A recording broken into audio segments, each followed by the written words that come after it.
Welcome, welcome. When we have beginners to yoga, it's actually really complicated to have people synchronize the breath with the movement. And if we're new teachers, it's pretty complicated to teach movement and breath all at the same time. So what I would really recommend is just drop trying to synchronize the breath and the movement, particularly with any more complicated movements. That means that we can still bring in breath awareness in stillness or in some more simple movements. And then when it comes to something more complex, like a sequence or a sun salutation, we could just invite people to breathe in any way that feels good for them. And it means that the whole thing of teaching is less stressful, and the whole thing of learning yoga asana is less stressful for beginners who otherwise can feel like they're multitasking. So I'm going to talk about the movement first and how we might teach that, and then I'll talk a little bit about stillness. Sometimes when we first start the class, it's tempting to do a whole big, really slow part of the teaching, of the practice, but it can be quite hard for people to settle straight away. So that's one reason why it can be nice to just get on with some movement. So we could, for example, just encourage people to be rooting down through the feet.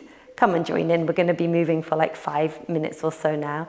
And then you might just have them moving in something that is just, quite freestyle. I'm going to drop and then swing, drop and then swing.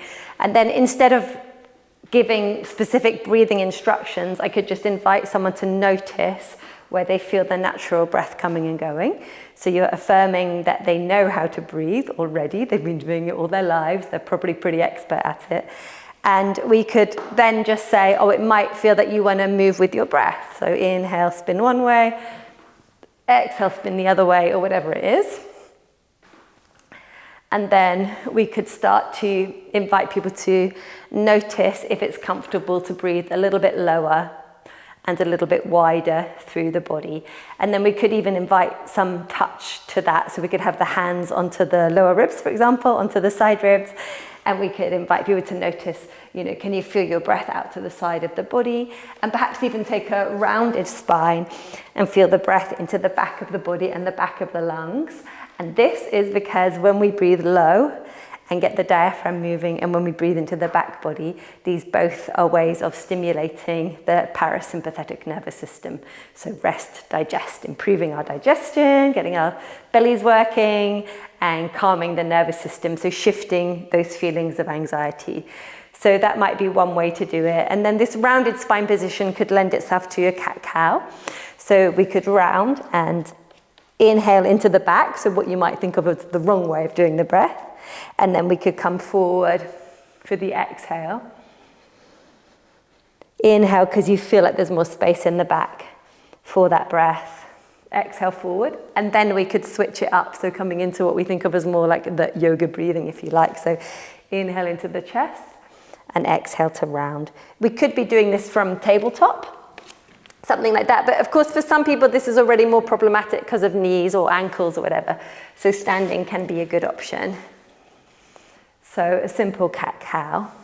And then let's say we were going to teach a sun salutation, or perhaps if they're complete beginners, each pose, which then at some point might lead into a sun salutation. We could have the hands on the hips and work with stability, rooting down through the feet, and then work the lift of the chest with the inhale and a half forward fold with the exhale. And just get them used to this coordinating of this part of the movement with the breath. And then we could similarly have an arm raise and lower. Arms could be wide or forward with an inhale and an exhale. And then we could invite them to do either arms up or hands on hips, and go to a forward fold all the way down this time. And then an inhale here. Good. And then we're going to say, let's bring the hands to the floor. So at this point, having taught inhale, exhale, we could say, breathe in your own time, because we know things are going to get a bit more complicated. Get your hands to the floor, so they might need some width to get the hands down, whatever we need. And then whichever version of a sun salutation you're teaching, let's say we're going to step back for a plank pose, for example. Don't know where that came from. So we're going to go to plank pose, lower the knees. Good. Draw back. And then let's say we're going to go to down dog.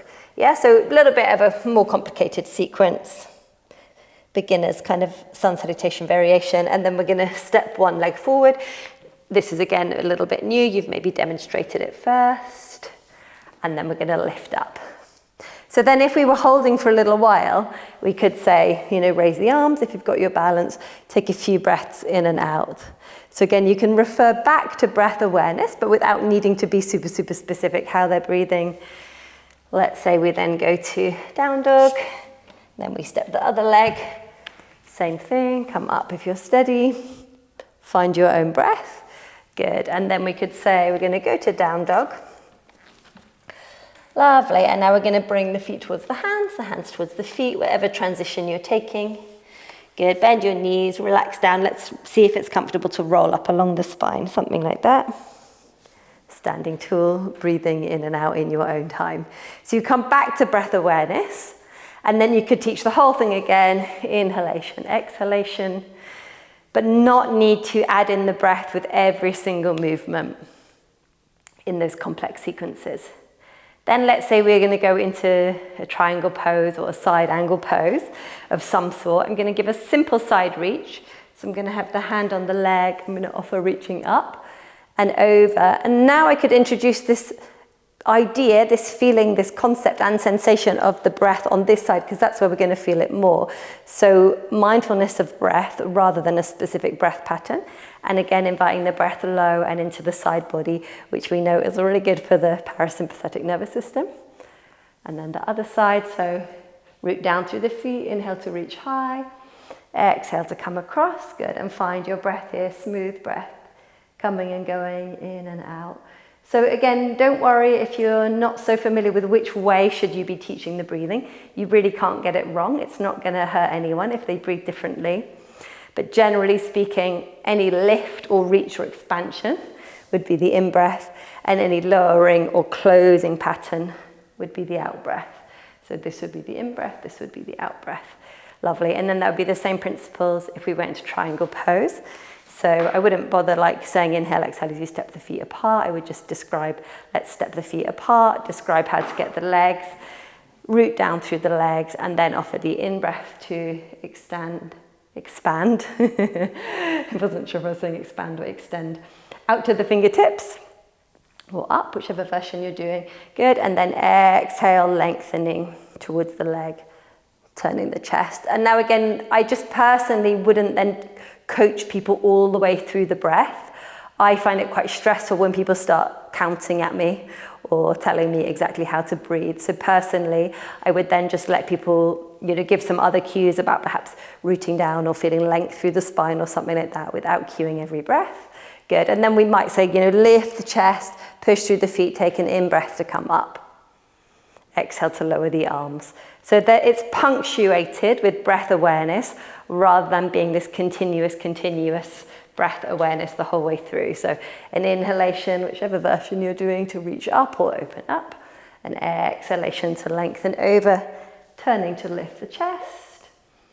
And then rooting down through the legs. When you're not coaching every breath, you've got time to say something which might be more useful, like lengthening through the spine or coming up if it's whatever you want to teach.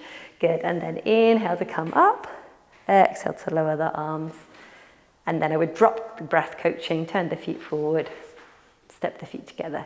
With intro to yoga or with beginners, I tend to just, we don't need every single detail that we know about the pose because we don't want to make it super complicated.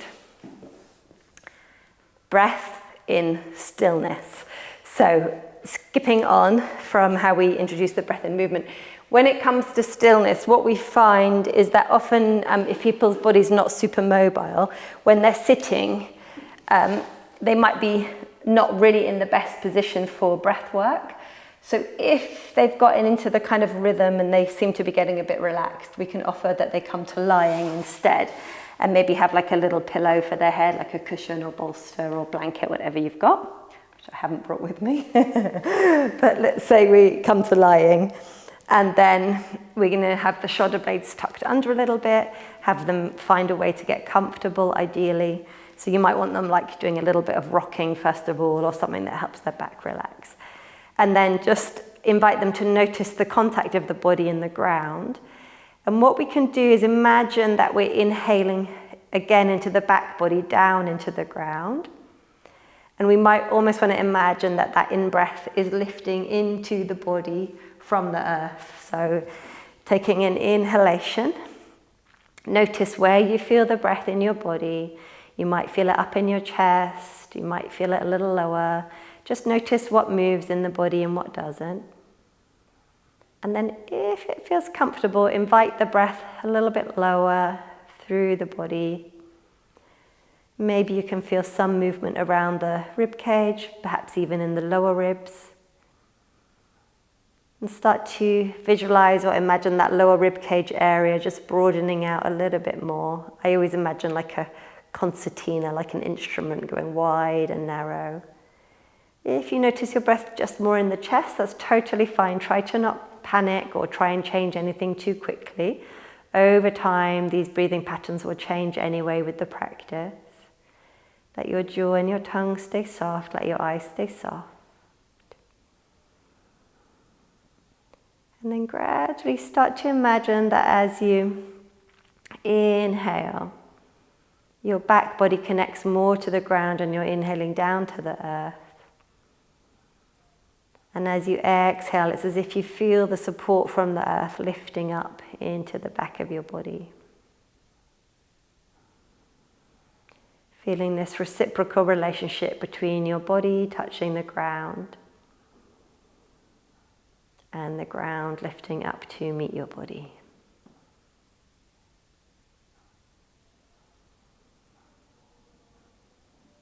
Let your eyes and your jaw and your tongue soften.